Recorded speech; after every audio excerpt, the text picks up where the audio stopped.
I have got a problem. Have you got a problem? I think that most of the time people are worrying about things. Yep, there's always something that is on our mind. So at the moment I'm in Canada and I'm doing lots and lots of filming, and I'm thinking about, how do I get to go to that party? Will I ever get to go to the party? And on the other side of the Atlantic, my wife probably has a totally different problem that she is thinking about. I probably know what it is. Even really important people presidents have problems. We all have problems. And the thing is, especially with the new sort of drive to promote mental health these days, that we're going to be better off if we can talk about our problems.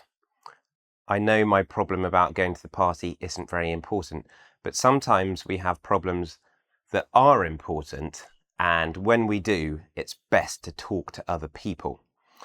So in this video, it's not like a really serious psychological video, but it does have phrases that help you talk about things when they are worrying you. And also, we look on the other side of the coin. If someone is talking to you about a problem, what kind of things you might say. We know this isn't sort of therapy or anything, but in life, as I've said, there are problems and we need to be able to talk about them. It's not always really serious. So if you are worried, you might say, I'm really worried about, or I'm really worried about, or what really worries me is. So if someone said to me, Benjamin, how's it all going in Canada at the moment? I might say, well, it's okay, but and then they might say, no, go on, tell me, is everything okay? And I say, well, it's okay, but I'm a little bit worried about, or my main concern is that I'm just working all of the time. Okay, so we've said that we are worried. What if the person you were talking to felt that you needed to sort the problem out? So if I said to my cameraman, oh, Mr. Cameraman, I'm always working. I really want to go and have some fun. And he might be like, but he's going to say it politely. So he might be saying, well, it might be worth, and this is how my cameraman speaks. He's very polite. He's very, very calm. He might say well, it might be worth planning something into your diary and scheduling it so that you have something to look forward to.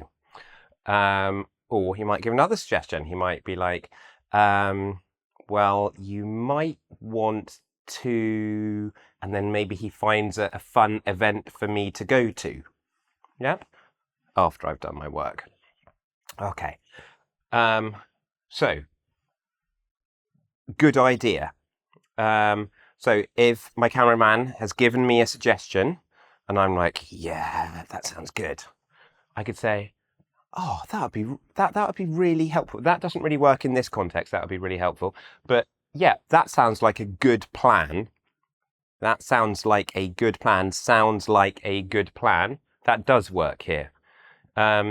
Maybe if he'd offered to do something for me, then I could say that would be really helpful. So if he'd said, you know what, I'm going to hook you up, connect you with such and such a person because they're having a Halloween party on Thursday. Ooh, that would be, kind of helpful. That would be really kind of you, I'd probably say there. Something like that. Helpful, I would use if it was like, do you want to borrow my sledge so you can go sledging? Yeah, that'd be really helpful. I'd love that. That'd be really kind. Okay, what about if he proposes a bad idea? What if he suggests that I catch the train over to Vancouver? I mean, it sounds amazing, but I'm flying back to England on Tuesday, so I'm not sure that would work. But, you know, it's a nice idea. I'm not sure that would work. I know it wouldn't work, but I say it politely by saying, I'm not sure that. Or, I'm not sure that's the answer. And the way we say it, we're like pretending that we're kind of thinking about it so we don't upset the other person. I'm not sure that's the answer. Now, if we're trying to show that we are empathetic, that we care about others, then you want to sort of express some sympathy. Yeah. Oh, I know how you feel. So you're on the same level as the other person. Yeah. We have experienced that too. And if you do this, then the person is more likely to share with you whatever that problem is, and then maybe you can help them. That must be terrible. Yeah. So I'm feeling for that person. So if the cameraman said to me, oh yeah, that must be terrible. And then maybe he started telling me about a time, which he did yesterday, where he was working all the time when he went to Mexico. Now, I had a situation where I was working back in England, and I was working with a difficult person who wanted to get personal information out of me to kind of control me in a weird way. So it's good to be aware of this in case you feel uncomfortable and that you don't want to be sharing personal things in a work context. So if they start asking questions that you're not comfortable with, you could be like, yeah, I have got some things that I'm dealing with, at the moment, but, you know, I'll be okay. It's okay. So if they start asking, you know, are you okay? Are you sure you're okay? And you don't want to give the answer, then you can say, yeah, no, don't worry, I'll be okay. But, you know, make sure you speak to someone you do trust and is maybe away from the work situation to get that help if you need it. I feel like I'm turning into some sort of mental health counsellor rather than an English teacher. What is going on? Okay, so they also might, if they're probing, trying to get information, they might say, is there anything else that's worrying you at the moment? And you either give an answer or you don't. So we have been talking about sharing problems in a workplace. Now, the person you're speaking to might not want to indulge in the problem sort of all day. They might have some other work that they might need to get on to doing.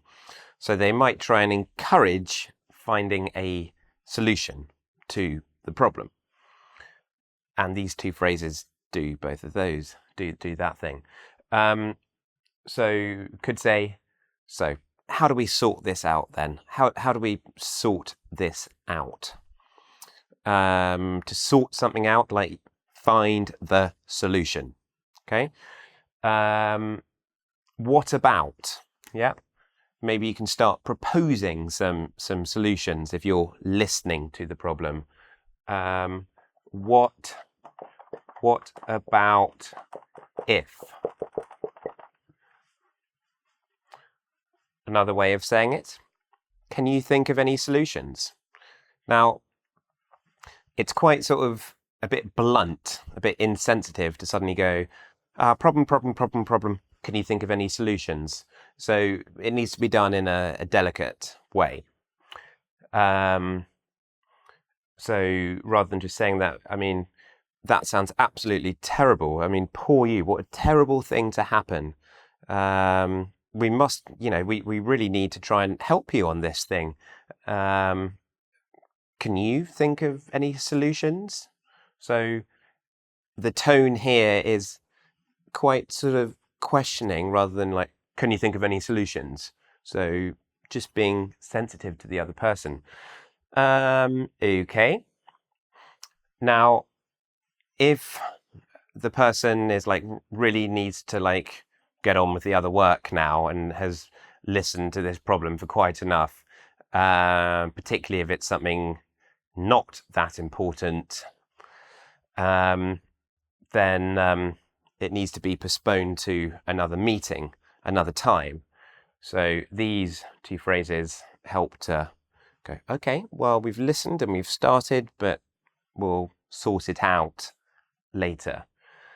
You could say, let's meet next week and see how things are going. Let's meet next week and see how things are going. So this is a very vague and general noun used to mean the problem. Let's see how it's going. Has it got better or worse? Or, let's talk again when things have calmed down a bit. So you might use that if the person is in an emotional state and can't see clearly what's happening, then you might say, okay, now's probably not the time to talk about it. Let's talk again when things have calmed down a bit. Really hope there's been a useful phrase or two in there for you. You could do the quiz now, which will help you remember some of the phrases in this lesson. But it won't be the only thing you need to do to be able to use all of these phrases, next week, tomorrow.